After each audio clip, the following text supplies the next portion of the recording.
Hey, what's going on? This is Troy, and this is the Planet 76 podcast, your source for Sixers news, highlights, hot takes, and more. Welcome to the show.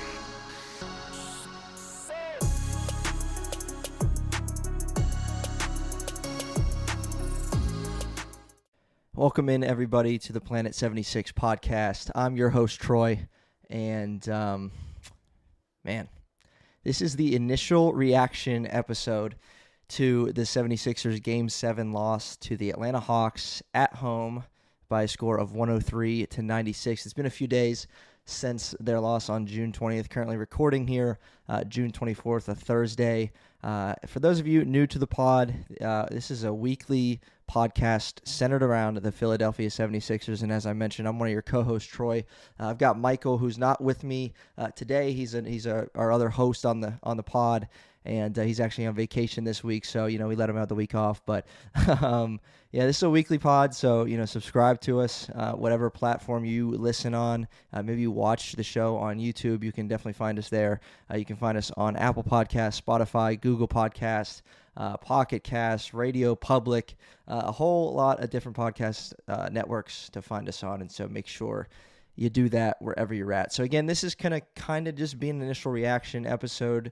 We've got some plans over the next few weeks to kind of go in greater detail on the Philadelphia 76ers season that was, as again, their season came to an end just a few nights ago.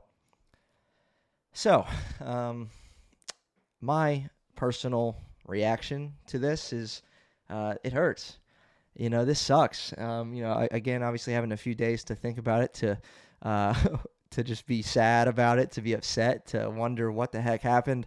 The Sixers for me have become quickly my favorite team, it seems like, in any sport. I mean, I love the 76ers, obviously. I have a podcast with Michael about them, but it hurts. Like this sucks, and this is the best Sixers team that I've been able to see. Obviously getting the 1 seed this year, and this season we had a lot go right for us.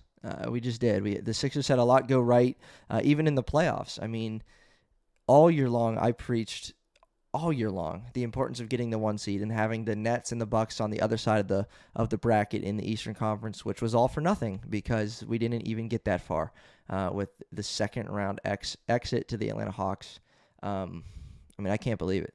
I kept saying, again, that was one of my initial responses after the game, I cannot believe the 76ers just got bounced by the Atlanta Hawks. I cannot believe that the 76ers lost 3 games at home in the Wells Fargo Center to the Atlanta Hawks over the course of one series. This is the same Philadelphia 76ers team who did not lose a game at home in the entire calendar year of 2020. Now, again, of course, with COVID and being in the bubble and things like that, but they did not lose prior to COVID, so up through January through March, and then at the very beginning of this year in December, they didn't lose a game at home. They did not lose a game at home an entire calendar year. That'll never happen again. And they lost 3 games at home to the Atlanta Hawks in the second round of the playoffs over the span of about 2 weeks. Like, what? I cannot believe we lost to the Atlanta Hawks. Our quote-unquote easy trip to the Eastern Conference Finals was blown. Joel Embiid's MVP caliber season was blown, coming in second in the MVP voting. How do you lose 3 games at home to the Atlanta Hawks? I don't know. I don't know where to begin with that. But, like I mentioned, over the next couple weeks, not today. Today will be kind of a briefer, short episode just to touch base with everybody and see how we're doing after this Game 7 crushing defeat. Next week and the week after that is going to kind of be just our a little mini series recap of the entire season on what the 76ers were able to do. And so look at it as a whole, regular season, playoffs, coaching, what kind of adjustments we want to see made in the future for next year and all of that stuff. So it's going to be a really, really cool thing for you guys to tune into next week and the week after. Michael will be back, and we'll just talk about what the Sixers did this year, what they accomplished. Was it a success? Was it a failure? and what they need to do moving forward into 2021-2022 NBA season. So be sure to tune into that. That's my pitch for the next couple weeks. So, even with that, like if you want to see something covered on, the pod for those 2 weeks in particular, as we recap the season, send us an email, send us a DM. If you have a question about, okay, where's Ben Simmons going to be? Is he going to be a Sixer next year? Send us a DM, send us a question, send us an email, do whatever you can. And I promise you, we will bring that up on the pod, and we'll discuss that. So if you have questions that you want us to talk about, topics you want us to touch on in this recap, be sure to send them our way, and we will be sure to include that in our podcast episodes for the next couple weeks. A couple things that I want to touch on today are, one of the big ones is Ben Simmons. Ben Simmons seems to be like one of the talks of the NBA right now. Everyone is coming at Ben Simmons, from, podcasts like us, from, Sixers pages and things, to Bleacher Report, to House of Highlights, to whatever major like NBA platform you keep up with. They're talking about Ben Simmons right now, and they are coming at him, man. After that Game 7 loss, he is hearing it from all angles. All angles, he's hearing it. And so, and everyone says he's gone. There's a lot of people that think that Game 7 was Ben Simmons' last game in a Philadelphia 76ers uniform at the age of 24. Ben Simmons was actually drafted 5 years ago yesterday, so June 23rd, 2016, 5 years ago. Ben Simmons became a Sixer, the number 1 overall pick in that draft. And,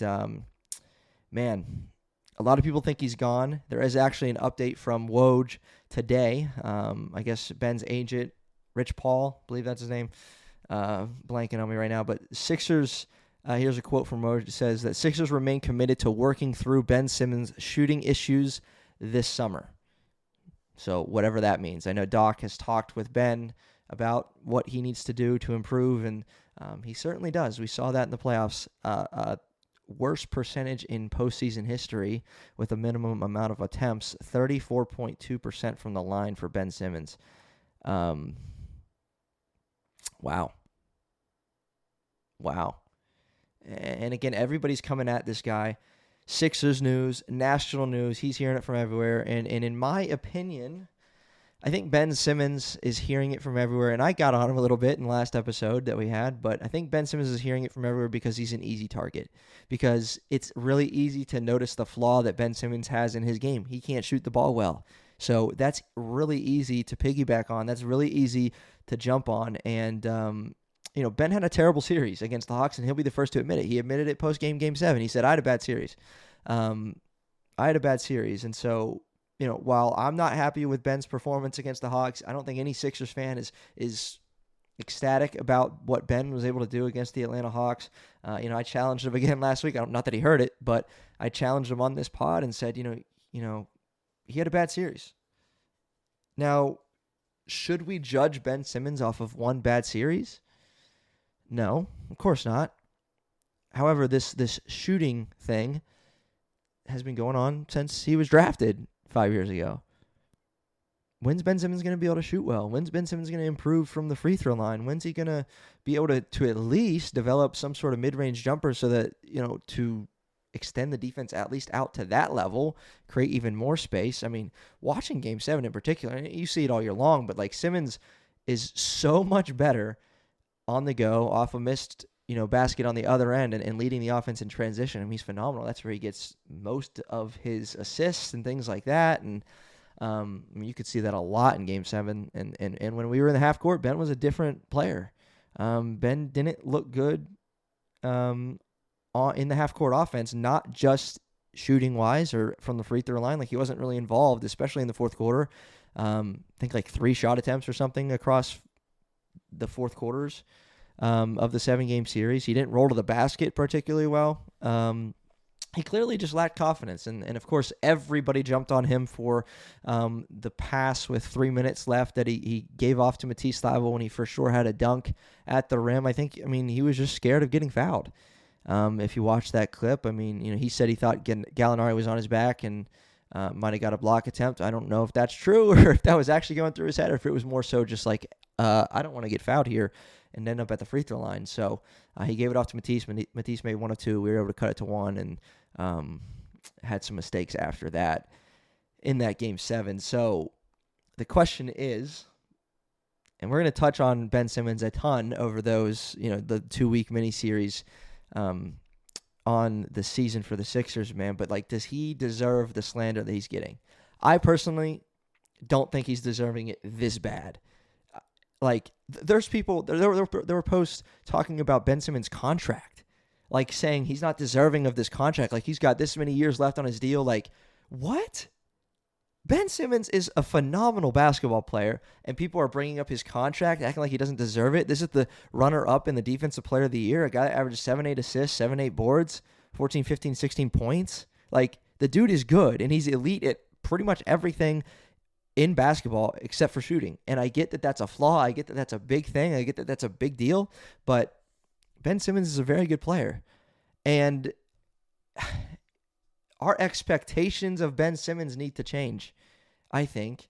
My expectations aren't for Ben to go out there and score a bunch. My expectations for that Game 7, to be completely honest, weren't for Ben Simmons to get over 20 points. He didn't get close to that. But, my expectations weren't too high. Ben Simmons finished with 5 points on 2 of 4 shooting. He had 8 boards, 13 assists, just 2 turnovers. He had a steal. I don't know. He does so much for the 76ers, but again, what's highlighted is the fact that he can't shoot the basketball. I mean, there are plenty of guys in this league. In fact, every single guy in this league has flaws, whether offense, whether on defense. I mean, Joel Embiid had 8 turnovers in Game 7, 1 costly at the end. No one's talking about that. No one's talking about how Seth Curry got just dominated by Kevin Huerter, who had 27 points on 10 of 18 shooting, primarily guarded by Seth Curry. Again, I can get on Ben Simmons too. And am I happy with Ben Simmons' performance? No. But he's not the only reason that the Sixers season is over. He's easy to get on, but he's a good player. And I personally think Ben Simmons said it best. He said in post-game Game 7, something along the lines of, he said, "I am who I am." He said something like that. And he knows who he is. Would I rather see Ben Simmons go out and shoot the ball 4 times he did, or would I rather see Ben Simmons force the issue and have 20 shot attempts, shoot a couple threes, shoot a few mid-range? No, I mean, to be completely honest, watching Ben Simmons over the years, he is who he is. He's a guy that's going to get a bunch of assists. He's a guy that's going to play well on the defensive end. Trae Young shot 5 for 23 with Ben Simmons as the primary defender, 2 of 11 from three-point range, 6 turnovers. I mean, everybody's praising Trae Young, and Trae Young had a phenomenal series. Trae Young, you should, if you didn't, I don't know if you watched, but Game 1 against the Milwaukee Bucks, he dropped close to 50. Trae Young's very good. Props to Trae Young, but 5 for 23. Imagine if they lost Game 7. Is he gonna hear it too? I'm a huge Ben Simmons guy. There's no doubt about that. And to see even Sixers people saying he's done, I'm over it, I'm sick of it, is that warranted? I don't know. We'll talk about more of that here over the next couple weeks. But to think that Ben Simmons is terrible, to think that he's just garbage, to think that let's just trade him for whoever, let's get him out of here, let's get him a fresh start, let's get us a fresh start, I think it's just garbage, personally. I've seen so many ridiculous mock trades for this guy. And Ben Simmons, keep in mind, is 24 years old. He won Rookie of the Year. He's a 3-time All-Star. He's a Steals champion the year before this year. He's a 2019-20 All-NBA team member. He's a 2-time All-Defensive team member, coming in second for the Defensive Player of the Year this year. So, I mean, shut up. Just shut up. This guy is good at what he does. He has a big flaw. Okay, and if you're a Sixers fan, and if you're in the Sixers organization, or if you're now, is the expectation for Ben to shoot 34% from the free throw line? Of course not. That needs to be worked on. But like, you know what you're getting with this guy. Ben Simmons isn't going to be a 25, 30 point per game scorer. He's not going to shoot the ball a ton. And so if your expectation is for Ben to do that and for Ben to be who he is not, you're going to be let down. Like watching Game 7, I wasn't like, oh my God, Ben needs to shoot more. Like, no. Yes, you want to see him be aggressive. I get that. But like, I'm not sitting there watching and like blaming Ben for this loss. Like, he is who he is. And we know who he is. And, to date, people have been rolling with him. A lot of people are done with him now, apparently. But I, for one, I don't think I am unless it's for the right price. Speaking of the right price, there's one particular guard in Portland who I would not mind having on this team, and he does not go by the name of C.J. McCollum. Again, I've seen some crazy mock trades, one being C.J. McCollum and like a couple other guys, maybe some picks thrown in there for Ben Simmons, or Ben Simmons and Maxey for McCollum and Robert Covington. Like, personally, no. Like, that's not what I want. It's not what I want. Ben Simmons is very good. CJ McCollum's good. Yeah, he's very good too. But like, then we don't have what we want at the point guard position. We lose Ben Simmons. Like, that's a big loss.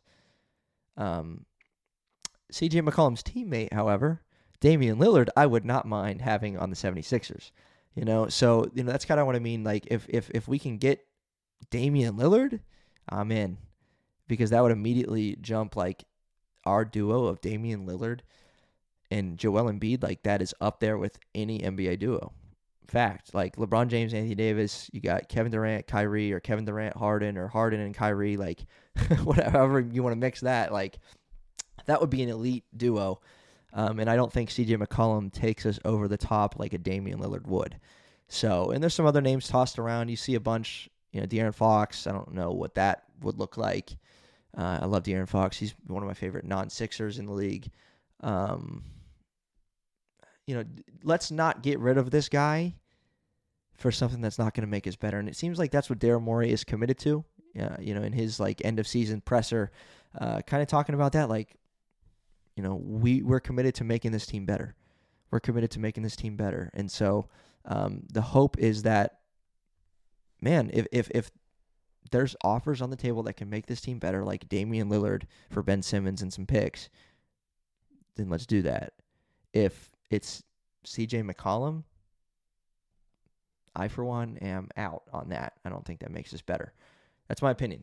So we'll see what happens with Ben Simmons. Game 7, just want to talk about the rotations for a minute. We've talked about that all playoff long, and there were some, again, just questionable decisions. The 4 bench player lineup featuring Tobias Harris and 4 bench players, again, that just hurt us. George Hill getting a ton of minutes in Game 7 hurt us.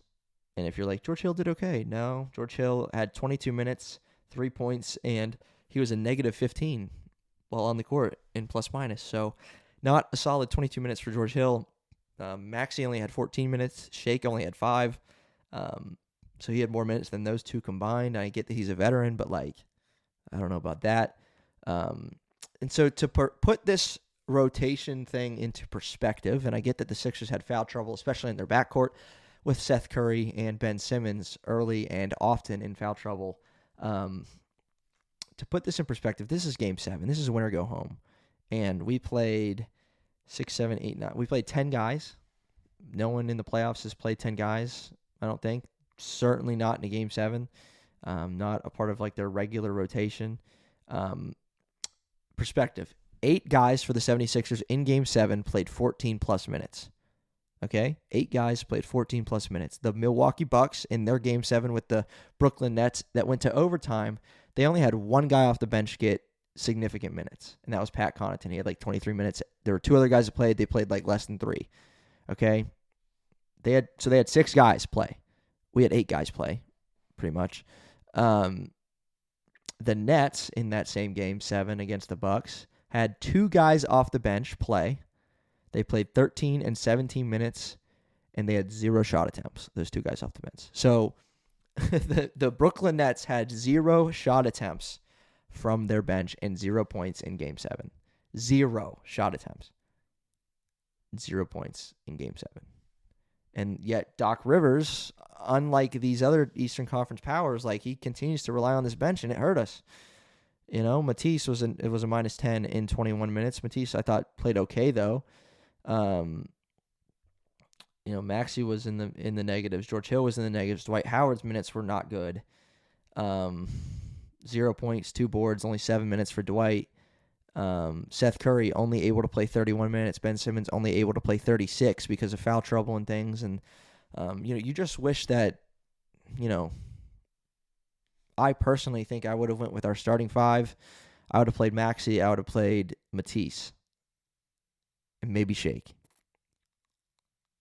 You know, you just mix it up. You put Ben at the 5 if you have to, like, especially in the second half, man. I mean, why are some of these guys on the court? Why was George Hill in the court in the guts of the game? Like, it was crunch time and George Hill's on the floor. I don't get it. And it hurt us. And, you know, everybody hypes up Game 7s. Game 7s, like, that's huge. But, you know, this to me wasn't about the Sixers losing a Game 7. This was about the Sixers losing a series to the Atlanta Hawks in which they gave up 3 wins at home. The Atlanta Hawks beat us 3 times in the Wells Fargo Center. Like, Game 1, Game 5. Yeah, Game 5 and Game 7. Like, you can't do that. You just can't do that. And so, a couple other thoughts. I mean, just want to give a shout out to Joel Embiid. We're going to give him a lot of praise over the next couple weeks, but, you know, to play on a torn meniscus, we didn't even know if we're going to see him in this series at all. He played all 7 games. He played pretty well. An MVP caliber season for Joel, man. And I mean, what a year. What a year that was just ended too soon. I mean, there's no way around it. This season ended too soon with how special of a season it was for Joel. You just wish we could have taken him further. And so we hope that Joel gets the rest and recovery that he needs to be on top next year. Again, recovering from a torn meniscus. We'll see what his offseason looks like. And as far as rating the season goes, we're going to get into that, but I mean, part of me is like, we lost to the Atlanta Hawks and everything went right for us. Like, the stars aligned for us. We got the 1 seed. We got to play the Hawks in the second round. The Bucks actually beat the Nets, which most Sixers fans wanted to play the Bucks rather than the Nets in the Eastern Conference Finals. Like, the stars were aligned, and we lose to the Atlanta Hawks. What a joke. Like, part of me thinks, like, what a joke. Like, this season sucked just because of that. You know, again, all year long I preached how important the 1 seed was, and this is what we do. What a joke. So part of me says that. Part of me is like, well, it was a good year, but I don't know. So again, this 2-episode long, at least 2 episodes, little mini series will unpack everything.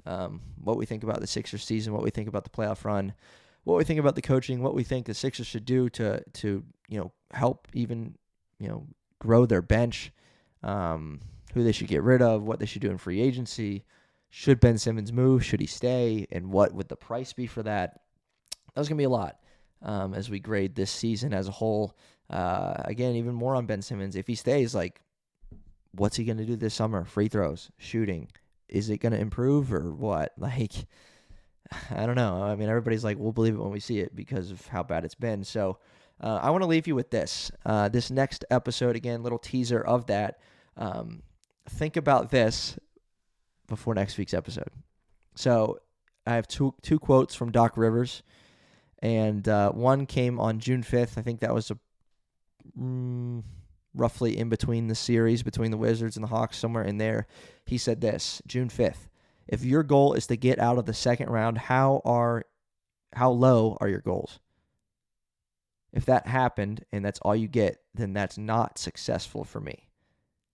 If he says if you get out of the second round, that's not successful. Sixers didn't even get there. And then post-game, Game 7, after the loss on June 20th, so 15 days later, Doc Rivers says this. He says, this team, last year, they got swept in the first round. I'm not going to make this into a negative year. So he goes from saying that it's not successful if you just get out of the second round to saying, well, it wasn't a negative year. Like, look at what this team did last year. So think about that as we dive into Sixers offseason mode and dive into our opinion on the 76ers and everything that is going to come with that. Was the season successful or not? Where can they improve? Who's out and who's in? So be sure to join us during this Sixers offseason. Again, we're a Sixers-focused podcast, weekly podcast here on Planet 76, and you can expect some of that throughout the offseason. So gear up for that. And again, just be thinking about that Doc Rivers quote, like, dude, those two statements don't make sense. But where do you judge the season? Think about that for yourself. Was this successful? Was it not? Was it a little bit of both? Was there things to be happy about? Sure. But the Sixers lost in the second round, and that was absolutely not the goal. But we move on. So we'll see you next time on Planet 76.